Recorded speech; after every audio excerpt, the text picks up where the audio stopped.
തിരികെ വാർത്തകളിലേക്ക്. ബംഗാൾ മുഖ്യമന്ത്രി മമതാ ബാനർജിക്കെതിരെ CBI അന്വേഷണം ആവശ്യപ്പെട്ട് സുപ്രീം കോടതിയിൽ ഹർജി സമർപ്പിച്ച് ED.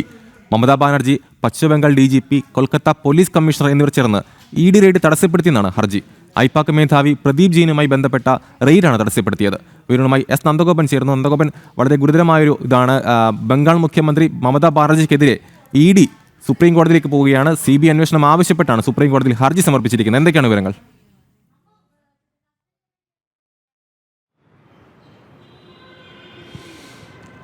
അമൽ, അതായത് കഴിഞ്ഞ ദിവസം ഐപാക്കിൻ്റെ ഓഫീസിലും അതേപോലെ തന്നെ പ്രദീപ് ജെയിൻ്റെ വീട്ടിലും എൻഫോഴ്സ്മെൻറ്റ് ഡയറക്ടറേറ്റ് പരിശോധന നടത്തിയായിരുന്നു. അത് കൽക്കരി കുംഭകോണവുമായി ബന്ധപ്പെട്ട കേസിലാണ് ഇതുമായി ബന്ധപ്പെട്ട പരിശോധന നടത്തിയത്. കൽക്കരി കുംഭകോണത്തിൽ നിന്ന് ലഭിച്ച ഏതാണ്ട് 10 കോടി രൂപ ഈ ഗോവ തെരഞ്ഞെടുപ്പുമായി ബന്ധപ്പെട്ട പ്രചരണത്തിന് ഐപാക്കിന് നൽകി എന്നുള്ളതാണ്. അത് ശരിയായ രീതിയിലല്ല ആ പൈസ നൽകിയിരുന്നത്, മറിച്ച് ഹവാല പണമായിട്ടാണ് ഈ പൈസ നൽകിയിരുന്നത്. ഇതുമായി ബന്ധപ്പെട്ടാണ് എൻഫോഴ്സ്മെൻറ്റ് ഡയറക്ടറേറ്റ് ഈ പ്രദീപ് ജെയിൻ്റെ ഓഫീസിലും വീട്ടിലും മറ്റും പരിശോധന നടത്തിയത്.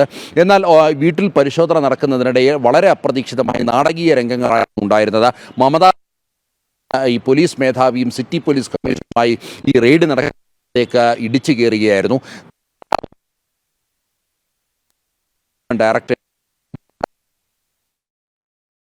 ഈ ഒരു വിഷയത്തിലാണ് ഇപ്പോൾ എൻഫോഴ്സ്മെന്റ് ഡയറക്ടറേറ്റ് സുപ്രീം കോടതിയെ സമീപിച്ചിരിക്കുന്നത്. പ്രധാനമായും ചൂണ്ടിക്കാണിക്കുന്നത് ഈ വിഷയത്തിൽ CBI അന്വേഷണം വേണം. അതേപോലെ തന്നെ കുറ്റക്കാർക്കെതിരെ, പ്രത്യേകിച്ച് മമതാ ബാനർജി, ഒപ്പം തന്നെ പശ്ചിമ ബംഗാൾ പോലീസിന്റെ മേധാവി, ഒപ്പം കൊൽക്കത്ത പോലീസ് കമ്മീഷണർ, ഈ 3 പേർക്കെതിരെ കൃത്യമായ നടപടികൾ വേണമെന്നുള്ളതാണ് പ്രധാനമായും ഇതിൽ ആരോപിച്ചിരിക്കുന്നത്. അതേസമയം മമതാ ബാനർജി ഇതുമായി ബന്ധപ്പെട്ട ഒരു കവിറ്റോ ഇതിനോടകം തന്നെ സുപ്രീം കോടതിയിൽ നൽകി. തങ്ങളുടെ ഭാഗം കൂടി കേൾക്കാതെ ഈ ഒരു വിഷയത്തിൽ സുപ്രീം കോടതി ഒരു തീരുമാനമെടുക്കരുത് എന്നുള്ളതാണ് പ്രധാനമായും ഇതിൽ ചൂണ്ടിക്കാണിച്ചിരിക്കുന്നത്.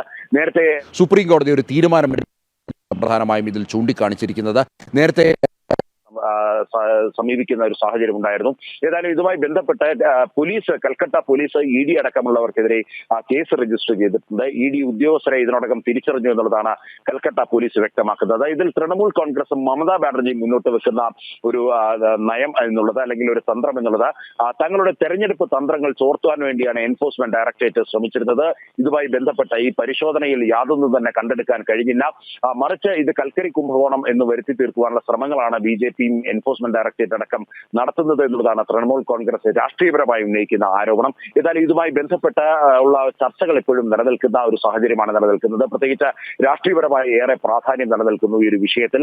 ഒരു മുഖ്യമന്ത്രിയും അതേപോലെ തന്നെ ഒരു പോലീസ് മേധാവിയും കമ്മീഷണറും നേരിട്ടെത്തി എൻഫോഴ്സ്മെന്റ് ഡയറക്ടറേറ്റിന്റെ ഔദ്യോഗിക കൃത്യ നിർവഹണം തടസ്സപ്പെടുത്തിയെന്നുള്ളതാണ് പ്രധാനമായും നിലനിൽക്കുന്ന ഒരു സാഹചര്യം. ഏതായാലും ഇതുമായി ബന്ധപ്പെട്ട് നേരത്തെ സൂചിപ്പിച്ചപ്പോൾ തന്നെ രാഷ്ട്രീയപരമായി ചർച്ചകൾ പുരോഗമിക്കുകയാണ്.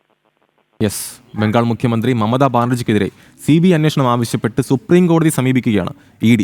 Mamata Banerjee, Paschimbangal DGP, Kolkata police commissioner എന്നിവർ ചേർന്ന് ED റെയ്ഡ് തടസ്സപ്പെടുത്തിയെന്നും നിർണായക രേഖകൾ കൈക്കലാക്കിയെന്നുമാണ് ഹർജിയിൽ പറയുന്നത്. ഐപാക് മേധാവി പ്രദീപ് ജെയിനുമായി ബന്ധപ്പെട്ട റെയ്ഡാണ് തടസ്സപ്പെടുത്തിയത്. വിവരം നൽകുകയായിരുന്നു നന്ദഗോപൻ.